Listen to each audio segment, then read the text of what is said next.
Soy Berta, pastor. Buenas noches con todos, bienvenidos, gracias por conectarse, gracias por venir al estudio, gracias por los que nos siguen a través de su canal. Hoy día tenemos el segmento de Mateo, capítulo 11, del 25 al 30. Es una invitación para ti, especialmente para ti que estás viendo, que estás escuchando este estudio. Y este segmento, este bloque de la palabra dice que en aquel tiempo respondió Jesús. Respondiendo Jesús dijo: Te alabo, Padre, Señor del cielo y la tierra, porque escondiste estas cosas de los sabios y de los entendidos y las revelaste a los niños. Sí, Padre, porque así te agradó. Todas las cosas me fueron entregadas por mi Padre, y nadie conoce al Hijo sino el Padre. Ni al Padre conoce a alguno sino el Hijo, y a quien el Hijo lo quiera revelar. Venid a mí todos los que estáis trabajados y cargados, y yo os haré descansar. Llevad mi yugo sobre vosotros y aprended de mí, que soy manso y humilde de corazón, y hallaré descanso para vuestras almas, porque mi yugo es fácil y ligera mi carga.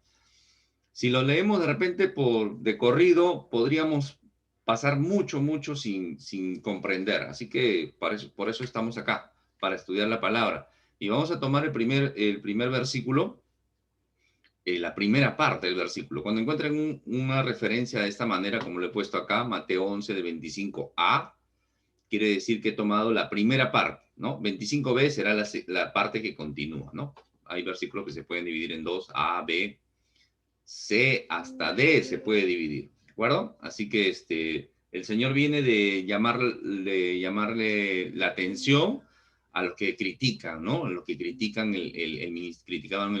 criticaron y no aceptaron el ministerio de Juan el Bautista, y ni el mismo ministerio del Señor Jesús. Así que el Señor da también unos ayes, ¿no? Eso lo hemos estudiado, lo puedes ver después está ya en YouTube, acá en el canal, así que lo puedes ver, están los estudios, muy interesantes, muy bonitos, muy buenos también, y muy edificantes sobre todo. Así que los ayes decíamos que es lo contrario a las bienaventuranzas, ¿no? Bienaventurado, vivir bajo la bendición de Dios, y los ayes son la parte contraria, ¿no? La parte de lamento y de juicio. El Señor Jesús viene de presentar sus credenciales mesiánicas, viene de presentar el Evangelio. Las credenciales mesiánicas también las vimos, en el cual el Señor muestra su poder sobre la naturaleza, sobre las huestes de maldad, ¿no? Los demonios, sobre la enfermedad, sobre el pecado y sobre la misma muerte, ¿no? Entonces también nos mostró el Señor el Evangelio, cómo debemos vivir realmente nosotros como cristianos. Hay una sola manera de vivir, hay una sola manera de vivir. Uno puede vivir como le da la gana, pero en realidad solamente hay una manera de vivir, y es la vida cristiana. Y cuando digo cristiana no me refiero a una religión, me refiero a vivir a la manera de Dios, agradando y como Dios lo ha establecido. Y es la única forma en la cual nosotros realmente, o el hombre en general, o cuando digo hombre me refiero a hombre y mujer, puede realmente vivir bajo la bendición de Dios, ¿no? Y por eso le digo, solamente existe una manera de vivir, y es bajo la bendición de Dios. Y puedes vivir de diferentes formas, en base a tu criterio, como te dé la gana realmente, ¿no? Si la expresión suena dura, es la verdad, ¿no? Cada quien elige cómo vivir, pero realmente hay una sola forma de vivir. Vimos el Sermón del Monte, ¿no? Capítulos de 5, 6 y 7 de Mateo. El Señor envía misiones, envía a sus 12 discípulos, envía 70 después. Habla sobre los juicios, habla sobre ira el Señor. Eso es algo que muchos también no entienden o desconocen. Hay un juicio, y hay la ira de Dios sobre el pecado, sobre el que no acepta la vida abundante, ¿no? La vida sobrenatural. Pero el Señor no solamente muestra esa cara de la moneda, también nos muestra el amor y la misericordia. Y justamente eso es lo que trata este pasaje, este bloque que estamos estudiando. El Señor parece que en aquel tiempo, dice, ¿no? Mateo hace una brecha y comienza a encajar lo que el Señor va a decir a continuación, y lo que ya venía el Señor pregonando y explicando y diciendo, ¿no? Mostrando todo lo que Él era. Y aparentemente hace como una última convocatoria, ¿no? El Señor va a hacer una última convocatoria. Y antes de hacerlo, dice el autor sagrado acá, Mateo, respondiendo Jesús dijo, este es un modismo, ¿no? Es una forma de hablar de los hebreos, ¿no? Es una forma de decir, cuando dice respondiendo Jesús o respondiendo dijo, se refiere a que no lo hizo en privado, ¿no? No lo hizo en una conversación privada, sino lo hizo a la multitud, lo hizo de forma abierta. Entonces comenzó a hablar abiertamente y él comienza orando al Padre, ¿no? Te alabo, Padre, Señor del cielo y de la tierra. Es una oración al Padre. Eh, entendiendo también que la salvación es enteramente de Dios, ¿no? Él va a hacer un llamado, una invitación, una convocatoria, pero comienza dándole la gloria y la alabanza al Padre. Ese es algo que también nosotros debemos entender, ¿no? La oración dirigida al Padre a través del Señor Jesucristo. Entendemos que Dios es un Dios soberano, que tiene el control y tiene el control de todo. Eh, mm, muchas veces, muchos predicadores o los que enseñamos la escritura tratamos de maquillar o de hacer algo, alguna innovación en relación al evangelio, ¿no? Y el evangelio es uno solo y es sencillo, mis hermanos. El Señor podría poner acá delante de ustedes a un caballo y hablarles y muchos entenderían, ¿no? Y eso está en la Biblia. Hay un asno que habla, ¿no? Eh, entonces, no depende mucho de lo que hagamos nosotros o lo elocuentes que seamos o lo adornado que hagamos el Evangelio o hagamos cosas de ayuda social o de reforma social que traiga la salvación. Incluso milagros podrían ser, ¿no? Realmente la salvación es enteramente de Dios. Eh, el mismo Señor Jesús, ¿no? El mismo Señor Jesús, quien presentó, hizo este llamado, fue rechazado. Entonces no esperemos nosotros, hombres mortales y pecadores, pues que pretendamos que con alguna elocuencia podamos convencer a alguien de la salvación. Es una obra enteramente de Dios y yo espero que al ver este video o estar presenciando este video, pueda sentir el llamado de Dios, ¿no? Y no un llamado de hombres o no un llamado a una religión. Y lamentablemente no todos pues aceptan el llamado, ¿no? No todos rinden su vida a Cristo.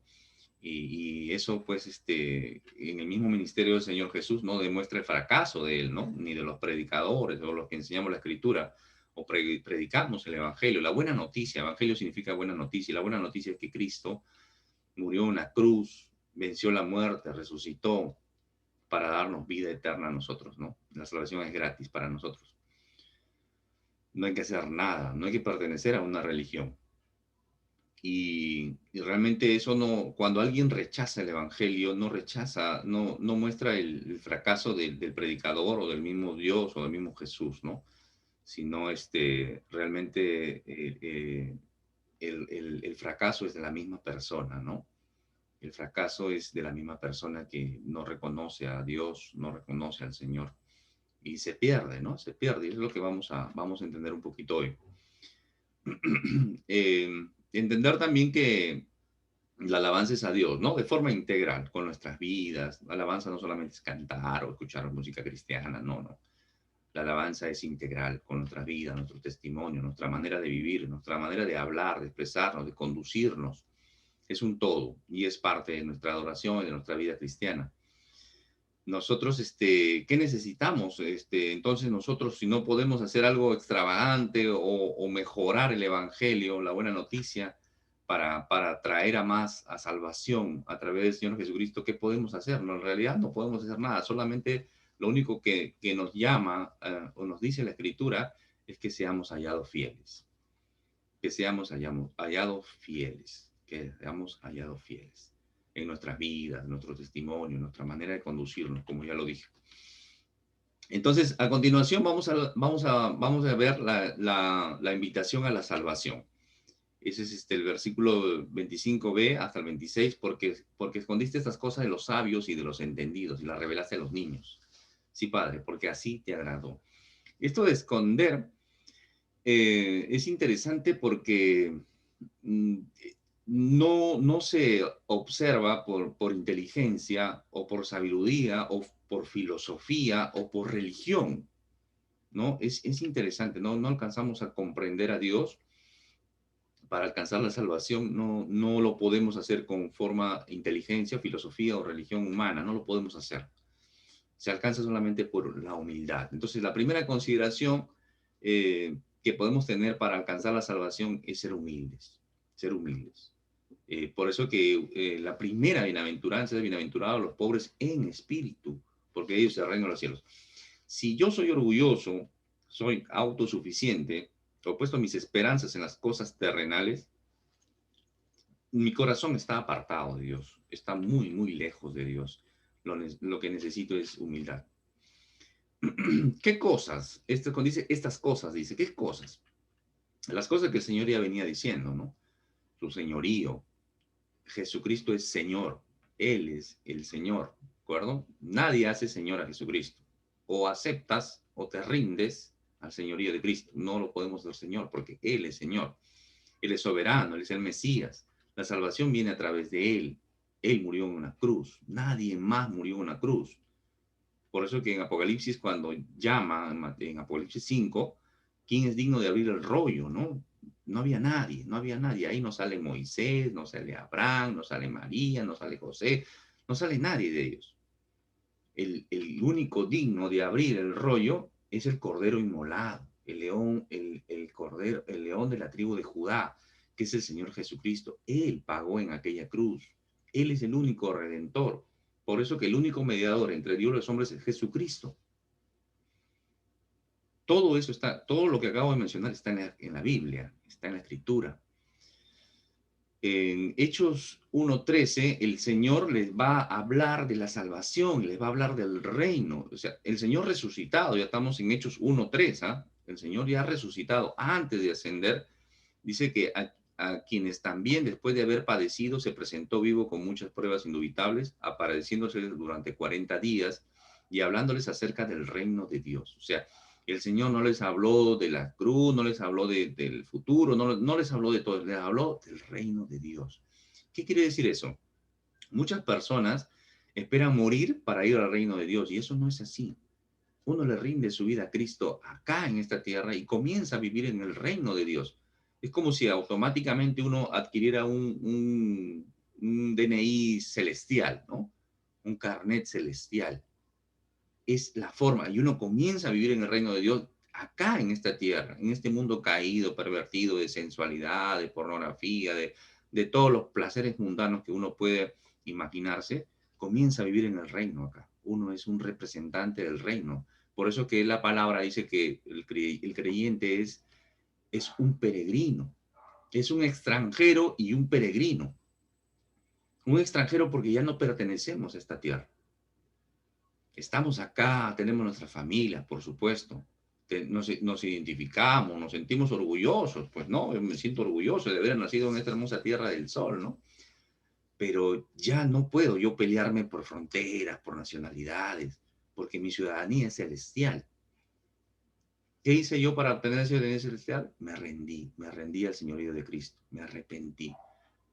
¿De acuerdo? Y soy miembro del reino de Dios en esta tierra. Y cuando voy al cielo, continúo, voy al reino de Dios. ¿De acuerdo? Poco a poco vamos a ir entendiendo eso. Pero estas cosas que las estoy explicando, justamente el Señor las escondió de los sabios y entendidos. ¿Ya? El problema no es la inteligencia. Eso no quiere decir que tengamos que ser tontos o iletrados. No está diciendo eso. Lo que está diciendo es que no caigamos en el orgullo intelectual, ¿no? En el orgullo intelectual. Y esto no solamente es en personas que son académicamente, que tienen maestrías, doctorados y se inflan como un pavo real y sus credenciales académicas son su carta de presentación o sus mejores logros cuando se presentan, ¿no? Y a veces incluso en el tema de la religión también, ¿no? La religión, los religiosos, ¿no? Los religiosos ostentan sus grados académicos o sus grados religiosos. Y ese es orgullo también, y ese es orgullo intelectual. Y no solamente estamos hablando de ciertas religiones, estamos hablando a nivel general, incluso cristianos. Cristianos que se presentan ante los hermanos, hermanos, por si acaso, yo tengo una maestría, tengo un doctorado en divinidades, tengo una serie de cosas. Cuando al hermano no le importa eso, a nadie le importa en realidad. A ustedes, por ejemplo, no les importa lo que yo he estudiado. Mi máximo grado, mis hermanos, es que soy un siervo de Cristo. Soy un estudioso de la palabra. Nos morimos estudiando la palabra. Y lo poco o lo mucho que el Señor me muestra, lo comparto con ustedes. Siempre me preocupo por enseñar algo que dice la palabra de Dios, no lo que yo digo. ¿De acuerdo? Entonces, también los que confían en sus buenas obras, ¿no? Los que confían, no solamente religiosos, sino también los que confían en sus buenas obras. Bueno, algunos que dicen, ¿no? Bueno, hermano, yo no he matado a nadie, yo soy bueno, tengo mi familia, soy un buen padre, devuelvo cuando me dan vuelto de más, etcétera, etcétera, ¿no? O sea, confían en sus buenas obras y creen que porque eso los hace buenos, ya son salvos. Y ese es un error porque están igual de distantes de Dios, igual de distantes de Dios que un ateo. Por eso que es bastante vacío que una persona que no le ha rendido su vida a Cristo, diga, Diosito lindo, papito lindo. O sea, no hay una relación con Dios. No tiene una relación con Dios. Es más, está en rebeldía con Dios. ¿Quién lo dice? ¿Yo? No, lo dice la Escritura. El que conmigo no recoge está esparciendo. El que no está conmigo está contra mí, dice el Señor. Entonces, y tantos otros pasajes bíblicos que sustentan lo que les estoy enseñando, les estoy diciendo, les estoy comentando el día de hoy. ¿Ya? Así que si no tienes una relación con Cristo, si no le has rendido tu vida a Cristo, no tienes una relación con Dios. ¿De acuerdo? Y peor aún, si lo haces de forma orgullosa o confiando en tu religión o confiando en tus buenas obras. Para Dios las buenas obras, mis hermanos, mis amigos, son como trapos de inmundicia. Las mejores justicias que podemos hacer para Dios es como trapo de inmundicia. Lo dice la palabra de Dios en Isaías. Y cuando la palabra dice trapo de inmundicia, es una palabra bastante fuerte, mis hermanos. ¿Ya? Y solamente les doy un poquito nada más a lo que se refiere, ¿no? Antes las mujeres, la mujercita, las más veteranas, se acordarán, no había toallas higiénicas. Entonces, cuando dice trapo de inmundicia, se refiere a eso, mis hermanos. Así de fuerte es la palabra de Dios. Yo lo que estoy haciendo es repetirla, nada más. Es interesante cómo el apóstol Pablo, la escritura nos dice, ¿no? Que acá en 1 Corintios 2:14, dice que el hombre natural, ¿quién es el hombre natural? Cualquier hombre y mujer, cualquier mujer que no tiene a Dios en su corazón, que no tiene a Cristo en su corazón. Ese es un hombre natural, hombre, mujer, ¿de acuerdo? No percibe las cosas que son del Espíritu, y ahí Espíritu está con mayúsculas, se refiere al Espíritu de Dios, al Espíritu Santo, porque para él son locura. Para el hombre es locura. Para el hombre tener una relación con Cristo, comprender el Evangelio, ¿no? Y aún desde la antigüedad, ¿no? Decirle, por ejemplo, a un griego, ¿no? A un griego, oye, ha venido el Hijo de Dios y ha venido a morir por ti en una cruz, ¿no? A un griego en la antigüedad, ¿no? Le decían eso y el griego que decía, oye, se está hablando tonterías porque cuando vienen los hijos de los dioses, vienen a disfrutar acá de los placeres, de los vinos, de las mujeres, ¿no? Ese era el concepto griego, pues, ¿no? De los dioses del Olimpo. Entonces, decirle que el Hijo de Dios ha venido a morir en una cruz por él, para salvarlo a él, era locura. A un romano, ¿no? A un romano decirle, oye, ¿sabes qué? El siervo de Dios, el esclavo ha muerto en una cruz para darte a ti salvación, ¿no? El romano que decía, oye, ¿cómo un esclavo me va a dar a mí salvación si yo soy el dueño del mundo? Yo soy un romano, yo soy el imperio dominante, ¿no? Entonces, para el romano, locura. Y así podríamos hacer. Y actualmente también, tú le presentas a un converso, oye, ¿sabes qué? Solamente hay salvación a través del Señor Jesucristo. ¿Y qué hace la persona? Pues, no, estás loco. Para las personas, la Semana Santa es un feriado largo para divertirse, hacer campamento y todo lo demás, ¿no? Emborracharse, embriagarse y disfrutar el feriado largo. Esa es la Semana Santa para el converso, ¿no? Para el hombre natural. Entonces es locura. No lo pueden entender. ¿Por qué no lo pueden entender? Porque se discierne, se entiende espiritualmente. Se discierne, se entiende espiritualmente. Si mi espíritu está desconectado de Dios, no lo voy a entender. Pero espero que hoy, esta noche, este día, cuando estés viendo el video, sí lo entiendas y que el Espíritu de Dios esté en ti y te haga entender.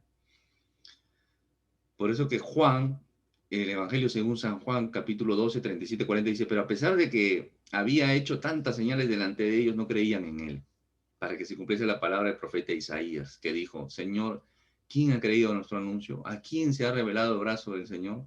Por eso no podían creer, porque también dijo Isaías, cegó los ojos de ellos y endureció su corazón para que no vean con los ojos y entiendan con el corazón y se conviertan y los sane.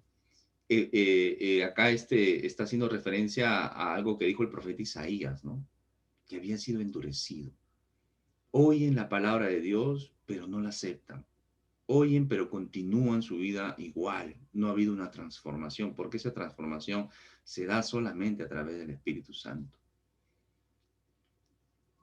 Y es interesante porque si nosotros hemos entendido el Evangelio de Dios y tenemos una relación con Cristo y hemos sido restaurados en nuestra relación con Dios, el Padre, es porque realmente ha sido una obra enteramente de Dios. Y si yo estoy hablando y enseñando un poco sobre la escritura, no es porque yo sea un erudito o haya aprendido con mi inteligencia. Es el Señor quien me dio esa sabiduría y ese entendimiento y me dio ese don para poder enseñarlo. Por eso que el apóstol Pablo va a decir a la iglesia en Corinto, sino que los necios del mundo escogió Dios para avergonzar a los sabios. Y lo débil del mundo escogió Dios para avergonzar a los fuertes. Eso es lo que hace Dios. Así que yo era un necio y estaba y débil, ¿no? Esos somos los que somos llamados por el Señor, que nos hemos humillado, nos hemos rendido, que hemos comprendido que necesitábamos un Salvador. En el versículo 27 dice, todas las cosas me fueron entregadas por mi Padre y nadie conoce al Hijo sino el Padre, ni al Padre conoce a alguno sino el Hijo y aquel en que el Hijo lo quiera revelar. Parece un trabalengua, pero es bastante rico. Este es un versículo bastante rico, mis hermanos. Es más, este es un tesoro para mostrar la cristología y la divinidad del Señor Jesucristo. ¿De acuerdo? Entonces, todas las cosas, ¿no? Todas las cosas, cuando se refiere a todas las cosas, es todo, mis hermanos, ¿ya? El Señor había mostrado la capacidad y el poder sobre la autoridad, sobre el pecado, que podía librarnos del juicio, poder sobre la enfermedad, sobre el demonio, sobre la muerte misma, y tiene un control soberano. Ese es el Señor Jesucristo. Ese es el Señor Jesucristo. Él recibió todo. Y cuando dice mi Padre, en realidad es interesante porque esta expresión mi Padre, el Señor Jesús lo usa y rompe esquemas, rompe paradigmas en su tiempo y en su auditorio a quienes le estaba hablando. ¿Por qué? Porque nadie, ningún judío incluso, podía decir de Dios que era su Padre, porque era hacerse Dios, era decir que Él era Dios, ¿de acuerdo? Entonces, cuando el pueblo de Israel se entendía en forma comunitaria, como pueblo de Israel, decía que Israel es el Hijo de Dios, ¿de acuerdo? Pero ningún judío o israelita podía decir que Dios es mi Padre. Pero el Señor Jesús, cuando dice entregadas por mi Padre, está diciendo que yo soy Dios. Por eso que Él comienza a explicar y dice, ¿no? Que nadie conoce al Hijo sino el Padre. Esa unión. No, tenemos algunos estudios por ahí en YouTube, lo pueden buscar después sobre la Trinidad, que explicamos un montón de veces. No es el tiempo ahora de explicarlo, pero hay esa unidad entre el Hijo y el Padre y el Espíritu Santo. Pero ahorita el Señor está explicando eso. Y el Padre al Hijo, por eso hace este juego de palabras. ¿De acuerdo? Eso, ¿qué está diciendo? Que Él es Dios, igual que el Padre, que Él está revelando al Padre y es parte de la revelación. Entonces, este es un versículo bastante interesante para demostrar la divinidad del Señor Jesús. El apóstol Juan, en el Evangelio según San Juan, también está, ¿no? 5:18 dice, por eso los judíos aún más procuraban matarle, porque no solo que levantaba el día de reposo, sino que también decía que Dios era su propio Padre, haciéndose igual a Dios. O sea, los judíos entendían lo que estaba diciendo eso. Resulta incomprensible que ahora algunos pseudo teólogos niegan la divinidad del Señor Jesús, y si la palabra lo está diciendo claramente, ¿no? Y es más, hay muchos pasajes bíblicos. Juan 10, del 30 al 31, yo y el Padre uno somos, dice. Entonces los judíos volvieron a tomar piedras para apedrearlo. ¿Por qué querían apedrearlo? Porque estaba diciendo, yo soy Dios. ¿Se dan cuenta? Y Jesús es Dios. ¿De acuerdo? Si el Señor no fuera Dios, si el Señor Jesús no fuera Dios, no habría evangelio, mis hermanos. No habría salvación. Si fuera un simple hombre el que murió en una cruz, no tendría sentido. La vida y la muerte del Señor Jesús, Dios encarnado, es el quien paga el precio del pecado por toda la humanidad, en el sentido de todo aquel que se arrepienta y venga a Él. Para nosotros la salvación es gratis. A Él le costó toda su sangre preciosa, pero para nosotros es gratis. ¿Qué tenemos que hacer? Rendirle nuestra vida, nada más. El Señor Jesús revela al Padre. Juan 1:18, a Dios nadie le vio jamás. El unigénito Hijo que está en el seno del Padre, Él le ha dado a conocer. Es el Señor Jesús quien se encarna. La segunda persona de la Trinidad se encarna, mis hermanos. Viene y hace una casa, un tabernáculo, dice la palabra. Y ahí está Juan 1:14 también, y el Verbo se hizo hombre y habitó entre nosotros. Y hemos contemplado su gloria, la gloria que corresponde al Hijo unigénito del Padre, lleno de gracia y de verdad. Ese es el Señor Jesucristo hecho carne. La segunda persona de la Trinidad haciéndose hombre. ¿Ya? La segunda persona de la Trinidad haciéndose hombre para morir en una cruz. La muerte que tú tenías que pagar, y yo también, la paga el Señor. Él hace el pago. Por eso que le decimos redentor al Señor Jesús. Él es redentor porque Él nos redime. Él pagó nuestra libertad. Entonces, Cristo es Dios, quien revela a Dios. Así lo entendemos. Cristo es Dios quien revela a Dios. Por eso que el apóstol Juan, ¿no?, en una de sus cartas va a decir, todo aquel que niega al Hijo tampoco tiene al Padre. Y el que confiesa al Hijo tiene también al Padre. Vamos entendiendo un poquito más, ¿sí? ¿Sí o no? Claro. ¿Por qué lo digo? ¿Y por qué menciono este versículo? Porque hay personas que también he escuchado, dicen, no, yo creo en Dios, nada más, no me presentes, no me digas nada, que fulanito, que fulanita, no, nada, que Jesús, no, solamente el Padre, yo creo en Dios, nada más. Pero ese no es un Dios de la Biblia, está creyendo en cualquier Dios, menos el de la Biblia, porque si no tiene a Cristo, no está reconciliado con el Padre. Porque el Señor Jesús en aquella cruz estaba reconciliando al hombre con Dios el Padre. Dios muriendo en una cruz para reconciliarnos con el Padre. Es un poquito profundo en lo teológico, pero lo entendemos en llano. Entonces, nadie que, por ejemplo, hay muchas sectas que niegan, por ejemplo, sí, Jesús es el Hijo de Dios, pero no es Dios. Y ahí tenemos un problema. Porque si no es Dios, es un hombre. Y ya dijimos, y si es un hombre, el Evangelio no sirve y no hay salvación. Estamos enseñando cualquier cosa. ¿De acuerdo? Ahí está la palabra, clarísima. Continuamos acá en el versículo 28. Venid a mí todos los que estáis trabajados y cargados, y yo os haré descansar. El Señor Jesús llamó Pedro, llamó a Natanael, si no me equivoco, vengan, ¿no? Síganme. Pero ahora el llamado es más personal. Es una convocatoria, es una invitación. Dice, Señor, venid a mí. Venid a mí. Y todos los que hemos venido a Él, estamos en Él.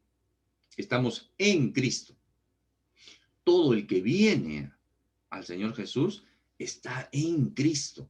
Es una nueva criatura. ¿De acuerdo? ¿Y cómo debo venir a Él? Debo venir arrepentido y en fe. O sea, yo tengo que tener esa convicción en mi corazón de arrepentimiento. De sentirme, no sentir pesar, no sentir ese remordimiento que tengo un peso de culpa. No, sino sentir realmente que el camino que estoy llevando, la vida que estoy llevando, es un camino de muerte, que no he cosechado nada bueno, que he estado viviendo en maldición, en juicio, en enfermedad, en escasez, en lo que sea. Ojo, no estoy diciendo que cuando vienes a Cristo vas a ser rico, vas a ser sanado y todo lo demás. Seguramente que sí, claro que sí, pero estamos hablando de un plano espiritual, ¿de acuerdo? Entonces, el arrepentimiento es dar la media vuelta. Yo volteo. Ese camino de muerte en el cual estoy llevando, que me conduce a la enfermedad y a la perdición y a la muerte, no solamente la muerte física. Todos un día vamos a morir, unos antes que otros. El problema es que hay una segunda muerte. Hay una muerte segunda. Y es una muerte que vamos a un lugar donde no está Dios, que es un lugar de tormento y es una eternidad. ¿De acuerdo? Entonces, tenemos que venir en humildad a Cristo. Él nos está llamando. Él nos está llamando y tenemos que venir en arrepentimiento. Y ese es el ministerio de Juan el Bautista. Él hace ese llamado.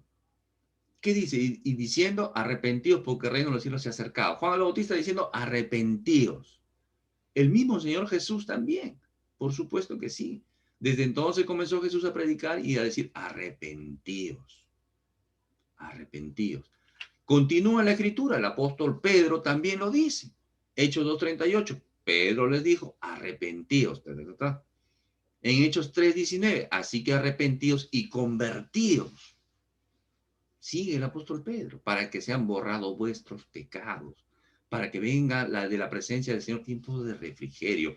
La gente no tiene descanso, la gente no conoce paz, la gente vive agobiada. Es interesante, este pasaje bíblico hay mucha riqueza. Yo he obviado un montón de material, pero espero que me estés comprendiendo y yo lo estoy explicando lo más simple que puedo para que tú lo entiendas. Arrepentidos. ¿Quién más lo dice? El apóstol Pablo también continúa. Y después del apóstol Pablo, nosotros los creyentes que hemos recibido esa salvación, también seguimos llamando al arrepentimiento. El apóstol Pablo va a decir en Atenas, donde estaba la cuna, estaba la idolatría y todo lo demás, ¿no? Los dioses del Olimpo y todo lo demás. Pero Dios, habiendo pasado por alto los tiempos de esta ignorancia, ahora manda a todos los hombres en todo lugar que se arrepientan. ¿Cuántas cosas malas hemos hecho? ¿Cuántas cosas malas hemos hecho antes de Cristo? Todavía algunas, claro que sí. No podemos decir que nosotros los cristianos no somos pecadores, también somos pecadores, pero cada vez pecamos menos. Cada vez el Señor nos ayuda a caminar y cuidar nuestra santidad, vivir consagrados a Él. Pero antes de conocer a Cristo, no me avergüenza mencionar incluso lo que hacía. Todas las cosas terribles que hacíamos. Pero el Señor te perdona.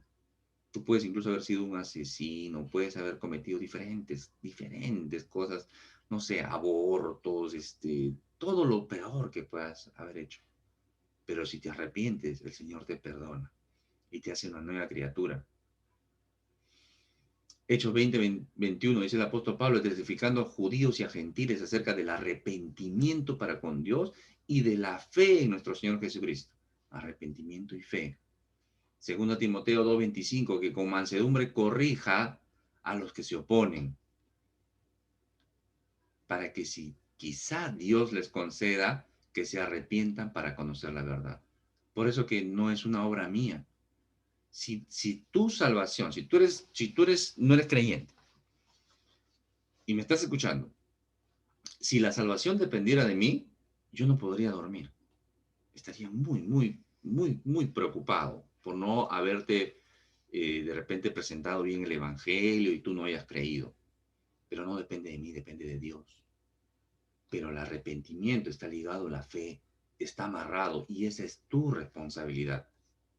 Que tú decidas de arrepentirte y venir en fe al Señor Jesucristo y el Señor te hace una nueva criatura, te perdona tus pecados, te da una nueva vida y te da una vida abundante. Ahorita vamos a ver unos versículos. Continuando esto de venid a mí, todos los que están trabajados y cargados, yo haré descansar. Esto de venid, ¿no? Esto tiene una implicancia de creer. Y no de creer, oye, ¿tú crees que América fue descubierta por Cristóbal Colón? Ah, bueno, sí, lo estudié en el colegio, ¿no? El 12 de octubre de 1492, hasta la fecha me sé, ¿no? Sí, pero ¿tú crees eso? Ah, sí, claro, lo he estudiado. ¿Pero tú estuviste ahí? No. Pero cree, sí, creo. Aunque dicen por ahí que los vikingos llegaron antes, ¿no? Pero no es esa manera de creer. Cuando se habla de creer en la escritura, en cuanto a la fe, se habla de creer con convicción. Y esa convicción no nace solamente acá, sino nace en el corazón. No en este órgano que bombea sangre, sino en el centro de tu voluntad. En el centro de tu voluntad, de tus emociones, la que te mueve a la acción, tu corazón. ¿Crees ahí? ¿Entendiste? ¿Crees? Eso es venir, confesar, recibir, comerlo, beberlo, oírle. Todo eso está relacionado al creer. Eso es someternos al señorío de Cristo. Al señorío de Cristo. Juan 3, 14, 16 dice, como Moisés levantó la serpiente en el desierto, así es necesario que el Hijo del Hombre sea levantado. ¿Quién está hablando? El Señor Jesús. ¿De quién está hablando? De Él. Versículo 15 dice, para que todo aquel que en Él cree no se pierda, mas tenga vida eterna. Si tú vienes a Cristo, tienes vida eterna. Y no estamos hablando de que vamos a ser eternos en esta tierra. Esta tierra es un paréntesis, mis hermanos, mis amigos. Este es un tiempo bastante corto. Uno no sabe si estará mañana, pero tiene hoy la oportunidad de arrepentirse a Cristo, rendirse al Señorío de Cristo, arrepentirse de esa vida en camino de muerte, dar la media vuelta, 180 grados, con creer, con esa convicción, con esa fe en el Señor Jesucristo, que Él murió en aquella cruz para darte salvación a ti. Y cuando hablamos de vida eterna, hablamos de una eternidad, la vida sobrenatural, la que traspasa la muerte, que hay vida después de la muerte, por supuesto. Y no estamos hablando de reencarnación o alguna filosofía oriental. Estamos hablando de vida sobrenatural. La muerte es separación nada más del plano físico, del plano material, del plano inmaterial en el ser humano. Este chasis, este cuerpo, vuelve al polvo, porque del polvo fue tomado, pero mi alma se va a algún lugar, o se va a un lugar con Dios, o a un lugar sin Dios. Llámalo de otra manera, lo que normalmente se enseña, y lo debes haber escuchado, o vas al cielo, o vas al infierno. O vas a un lugar donde el Señor ha preparado cosas que oídos y ojos no han visto, o vas a un lugar de eterno tormento. Esos son los dos caminos que hay después de la vida o la muerte en esta tierra. Pero tenemos esta oportunidad de obtener esa vida eterna. Viene el versículo 16, dice, porque de tal manera amó Dios al mundo que ha dado su Hijo unigénito, para que todo aquel que crea no se pierda, mas tenga vida eterna nuevamente. En 2 versículos nos habla nuevamente de vida eterna, y cuando se repite una palabra en un pasaje bíblico, algo nos está diciendo el Señor. Y lo que nos está diciendo acá es eso. Quiero darte vida eterna. Eso es lo que está diciendo. ¿Qué nos dice el Señor? Ven a mí, estate en mí. Los que nos rendimos a Cristo estamos en Cristo, estamos en Cristo. ¿Ya? Siempre hago esta analogía del arca de Noé. El arca de Noé es un tipo de Cristo, es un símbolo de Cristo. ¿Ya? Noé se demoró 120 años en hacer esa arca, y en esos 120 años construía el arca con su familia y predicaba que se arrepientan. ¿Y qué pasó? Nadie se arrepintió. ¿Y qué pasó? Dios comenzó a traer la lluvia, dijo, Noé entra, el Señor cerró el arca y solamente se salvaron los que estaban dentro del arca. Las 8 personas y todos los animalitos que entraron se salvaron. Por eso que el arca de Noé es un tipo de Cristo, es un símbolo de Cristo. Por eso el que está en Cristo está salvo, porque viene un juicio.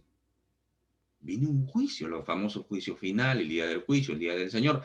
Ese juicio. Y solamente los que están en Cristo, así como los que estaban en el arca, dentro del arca, se salvan. Imaginémonos un ratito, todas las personas que después comenzaron a ver que se comenzó a inundar, el agua subía, se fueron a las montañas seguramente, ya no había dónde ir, se subían a los palos, a los troncos, a donde sea, ¿no? ¿Querían entrar al arca? Seguro que sí, seguro que querían entrar al arca, por supuesto. y le rogaban seguramente a Noé. Y seguramente si hubiera dependido de Noé, Noé hubiera abierto la puerta, aún poniendo en riesgo de repente todo el arca, para salvar a algunos. Pero no, porque el arca no lo cerró Noé, el arca lo cerró Dios. Hermano, ¿de dónde saca usted eso? Busca tu Biblia, Génesis 6. Tienes una Biblia, debes tener una Biblia por ahí empolvándose de repente por la sala o un lugar. Abre tu Biblia, lee Génesis 6, comienza a buscar lo que han dicho que el arca lo cerró Dios. A ver, ¿dónde dice que lo cerró Dios? Comienza a buscar. Génesis 6, Génesis 7, hasta el 8. Hasta el 9 en realidad es la historia de Noé. ¿Ya? Ahí busca. El arca lo cerró Dios. Entonces va a llegar un momento en el que el Señor ya no viene a nacer como un niño, porque ya vino, no va a venir a morir nuevamente en una cruz, porque ya lo hizo, ya pagó el precio, viene como rey. Y un rey viene a impartir justicia. Viene un día de juicio. ¿De acuerdo? Entonces tenemos este tiempo. ¿Qué nos dice el Señor? Vengan a mí todos los que están trabajados, afanados, cansados, ¿no? Este es un participio activo. Los que están trabajados, los que buscan, los que creen que su vida es un círculo, que su vida no tiene sentido, que lo han intentado todo, que han fracasado muchas veces, que les ha ido mal en diferentes aspectos de su vida, en el amor, en lo material, en lo financiero, en lo religioso. Y cargado, ¿qué quiere decir? Cargado es un participio pasivo. ¿Qué quiere decir? Que traemos bultos, traemos exigencias, y muchas de esas exigencias son religiosas a veces. ¿De acuerdo? Exigencias religiosas. Y exigencias del mundo también. No, tú para que seas exitoso tienes que tener dinero, tienes que tener carros, lujos, joyas, tienes que viajar por el mundo. Y eso trae carga al hombre. Al hombre, vuelvo a repetir, me refiero a hombre y mujer. Entonces, el hombre de por sí, por eso dice, todos los que están cargados, ya es una condición que tenemos. Estamos trabajados y estamos cargados. Todos. Y Él nos da descanso. Él nos hace descansar. Él nos da ese tiempo de refresco. Nos da esa vitalidad, ese revivir en medio de los problemas, en medio de la tormenta, en medio de la enfermedad, en medio del dolor. Ese es el reposo. Por eso que en el libro de Hebreos 3, al 7 al 11 dice, por lo cual, como dice el Espíritu Santo, si oyeres hoy su voz, no endurezcas vuestro corazón, como en la, como en la provocación en el día de la tentación en el desierto, donde me tentaron vuestros padres, me probaron, dice, y vieron mis obras 40 años, a la causa de lo cual me disgusté contra esa generación. Y dije, siempre andan vagando en su corazón y no han conocido mis caminos. Por tanto, juré en mi ira, no entrarán en mi reposo. Este es un pasaje bíblico que toma el autor de Hebreos del Antiguo Testamento, que está en Salmo 95, está en Éxodo 17, está en Números 20.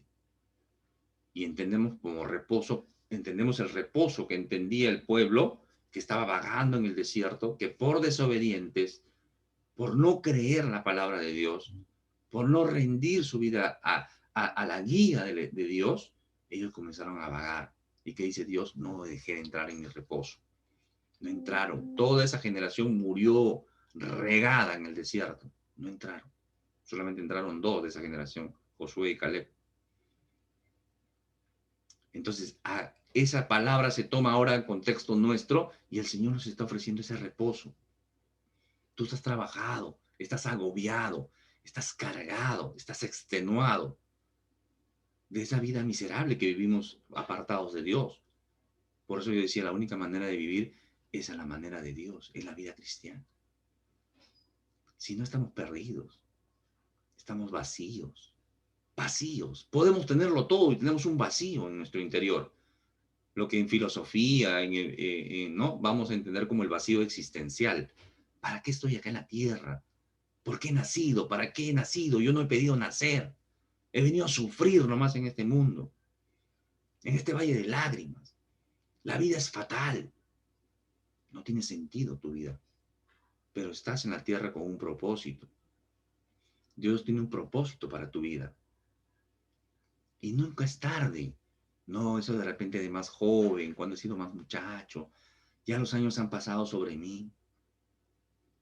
Dios llamó a Moisés cuando tenía 80 años, o lo usó 40 años más. Entonces nunca es tarde, los tiempos de Dios son perfectos y Dios tiene propósito para tu vida. ¿Tú quieres conocer cuál es el propósito de Dios para tu vida? Tienes que venir a Cristo, rendirle tu vida. El Espíritu Santo en ti te muestra para qué estás en esta tierra. Y todos tenemos un propósito de vida en esta tierra. Muy bien, vamos terminando. Venid a mí todos los que están trabajados y cargados. Ahí está Hebreos 4:1 también, nuevamente, este pasaje complementando lo que había leído de Hebreos. Dice, todavía sigue vigente la promesa que Dios hizo Dios de entrar en su descanso. Por lo tanto, debemos temblar de miedo ante la idea de que alguno de ustedes no llegue a alcanzarlo. Qué interesante cómo nos habla la palabra de Dios. Pues esta buena noticia, el evangelio significa buena noticia, del descanso que Dios ha preparado, se nos ha comunicado tanto a ellos como a nosotros, tanto en el Antiguo Testamento como nosotros en el Nuevo Testamento, en el Antiguo Pacto y en este Nuevo Pacto. Pero a ellos no les sirvió de nada porque no tuvieron la fe de los que escucharon a Dios. No tuvieron fe. Y nos está hablando ahora también. De repente tú no tienes esa fe, pero ríndele tu vida a Cristo. Dios te ayuda. La fe es un don, es un regalo también. La fe es la mano extendida para recibir la salvación.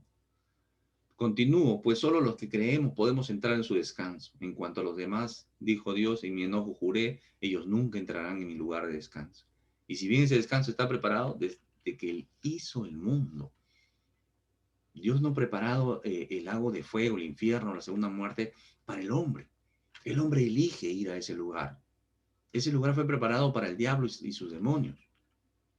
Pero el hombre elige ir a ese lugar. Eligió ir a ese lugar. Espero que no sea tu caso. Entonces, ya debes estar trabajado, debes estar cansado. Ven a Cristo. Haya descanso en tu vida. No estoy diciendo que se van a acabar tus problemas financieros, no estoy diciendo que de repente te sanes y vas a ser un hombre muy próspero a la manera del mundo. No, vas a ser un hombre y una mujer exitosa a la manera de Dios. Es totalmente diferente y es mucho mejor. Por eso que la palabra dice, por eso de sus riquezas maravillosas, mi Dios les dará por medio de Jesucristo todo lo que les haga falta. Yo puedo hablar de las miserias que he vivido antes de conocer a Cristo. Pero después de conocer a Cristo, yo puedo dar testimonio de que no me ha faltado comida, mis hermanos. No me ha faltado ropa y no me ha faltado un lugar donde guarecerme o dormir o una cama donde descansar. Nunca me ha hecho Dios faltar a mis necesidades básicas y me ha dado de manera sobreabundante.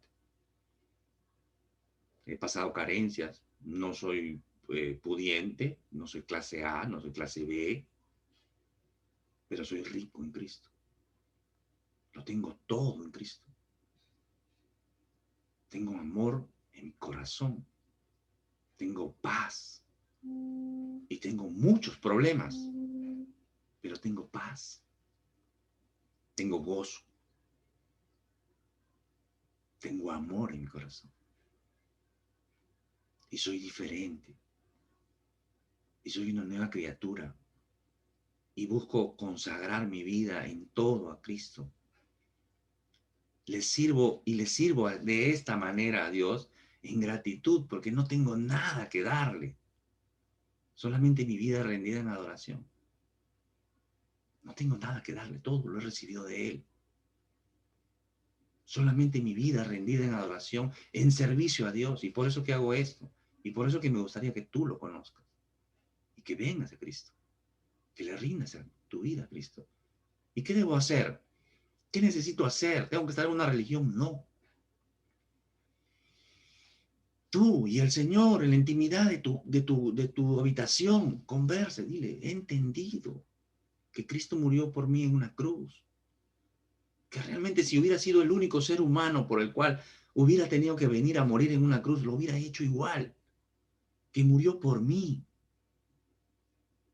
Conversa con Dios. Ya no quiero vivir esta vida de muerte, de camino de muerte. Me arrepiento. Hazme una nueva criatura. Quiero que Jesucristo sea mi Señor. Dilo en tus palabras. No hay una fórmula mágica, no hay una oración mágica. Dilo con tus palabras, que ya no quieres ser así como eres, que te arrepientes y que tienes esa fe en Cristo. Únete al yugo con Cristo. Únete a su yugo. Yugo es eso que usan los bueyes, por lo general bueyes u otros animales se juntan para jalar un arado, para mover un molino, para llevar alguna carga, una carreta. Ese es un yugo y uno se une a Cristo en ese yugo. Uno se une a Cristo. Ese es el yugo. Implica sumisión. Sumisión es, Cristo no puede ser tu Señor si no le obedeces. Ya no gobiernas tú en tu corazón, sales tú del trono en tu corazón y sientas a Cristo. Y tú pasas a ser un siervo de Cristo. Antes el que era tu Señor y tu amo era el pecado. El que te conducía a pecar, a vivir en adulterio, en fornicación, en vicios, en drogas, en alcoholismo, en lo sensual, en robos, en engaños, en mentiras, en estafas, en brujería, en hechicería, en peleas, en contiendas, disensiones. Ese era el pecado que gobernaba tu vida. Pero si Cristo es tu Señor, tu yugo es diferente. Tu yugo es el amor, tu yugo es la obediencia. Y estás unido a Cristo. Estás unido en un yugo. El yugo de amor, el yugo de obediencia, el yugo de aprender de Cristo. Te unes a Él para aprender de Él. Te vuelves su discípulo. Y un discípulo es obediente, disciplinado. Es su aprendiz. Cristo es nuestro modelo perfecto. No sé, se me ocurre el ejemplo de, vamos a jugar un partidito de fulbito y tengo en mi equipo a Ronaldinho, pues. Yo no juego nada seguramente, pero tengo a Ronaldinho de mi lado, ¿no? No sé si en el colegio siempre uno quería estar con el mejor, con el más fuerte, con el más, ¿no? Ese es. Entonces, ¿qué mejor ahora unirte a Cristo, el Señor de señores y Rey de reyes? Es algo realmente incomparable, mis hermanos. Eso nos dice el Señor. Ven, únete a mí. Únete a mí. Yo soy manso y humilde. Yo soy manso y humilde. Aprende de mí, que soy manso y humilde. ¿Qué nos dice el Señor? Ven a mí. Y ahora que nos dice, aprende de mí. Ven a mí. ¿Estás cansado, cargado? Ven a mí. Y ahora dice, aprende de mí. Una de las insignias más relucientes de un cristiano es la humildad, mis hermanos. Una insignia reluciente es la mansedumbre. No importa, lo dejamos ahí. Yo pierdo esta vez y siempre pierdo. Y si tengo que perder, perderé. Pero no me vas a robar el amor, la paz, mi fe, mi convicción, mi Señor. Y con mi Señor lo tengo todo. Y soy humilde. Humilde es eso. Ya, humilde es eso. Y soy manso y humilde porque mi Señor me dice, aprende de mí. ¿Se dan cuenta? A veces los cristianos parecemos cobardes, hermano. Muchas veces parecemos cobardes. Pero no somos cobardes, somos humildes. Ese monstruo, esa fiera que teníamos dentro, que siempre estaba dispuesto a pelear, ya ha sido domada, ha sido domesticada. Te animo a ver el estudio sobre el Sermón del Monte. Está también acá en YouTube. Búscalo, velo. Nos hemos tomado un buen tiempo para estudiarlo y hemos aprendido un montón. ¿Y qué vamos a hallar? Descanso para nuestras almas. Qué interesante, porque no dice descanso para nuestros cuerpos, dice descanso para nuestras almas. Acá y en la eternidad. Porque acá, mis hermanos, el yugo implica eso. El yugo, el yugo en los animales implicaba jalar un arado. Demandaba esfuerzo. El arado, el yugo implicaba mover un molino, llevar una carreta, hacer fuerza, sufrir, sudar, luchar. Pero tengo a Cristo de mi lado. Por eso que con Cristo soy más que victorioso. Y todo lo puedo en Cristo que me fortalece. Cualquiera sea mi dolor, cualquiera sea mi sufrimiento, cualquiera sea mi enfermedad, cualquiera sea mi pérdida. Con Cristo todo lo puedo. Él me fortalece. Porque por mí fuera, y yo solo, desbarrancado, mi hermano, desbarrancado, perdido en el mundo. Pero con Cristo lo tengo todo. ¿Quieres eso? Ven a Cristo. Ven a Cristo. Porque Él vino a buscar y salvar lo que se había perdido. Nosotros estábamos perdidos. Y si tú no tienes a Cristo en tu corazón, estás perdido, estás perdida. Qué interesante, porque la siguiente declaración es digna de confianza, dice la palabra, y todos deberían aceptarla. Cristo Jesús vino al mundo para salvar a los pecadores, de los cuales yo soy el peor de todos. Lo dice Pablo, lo digo yo. Jesús le respondió: yo soy el pan de vida, el que viene a mí nunca volverá a tener hambre, el que cree en mí no tendrá sed jamás. El último día del festival, el más importante, Jesús se puso de pie y gritó a toda la multitud: todo el que tenga sed puede venir a mí. Todos tenemos sed, mis hermanos, nuestra alma tiene sed de Dios. El salmista dice: como ciervo que brama en el desierto, así clama mi alma por ti, dice el salmista. ¿Ustedes han escuchado bramar un ciervo? Les animo a buscar por ahí en YouTube o en otro lugar cómo brama un ciervo. El salmista dice: así brama mi alma, así clama mi alma por ti. En nuestro exterior queremos lo que el mundo nos ofrece, pero en realidad nuestra alma clama por Dios desesperadamente. Jesús habló una vez más al pueblo, le dijo: yo soy la luz del mundo. Si ustedes me siguen, no tendrán que andar en la oscuridad, porque tendrán la luz que lleva a la vida. Luz es vida. Cuando encuentras la palabra luz, es vida. Cristo es luz. Cristo es vida.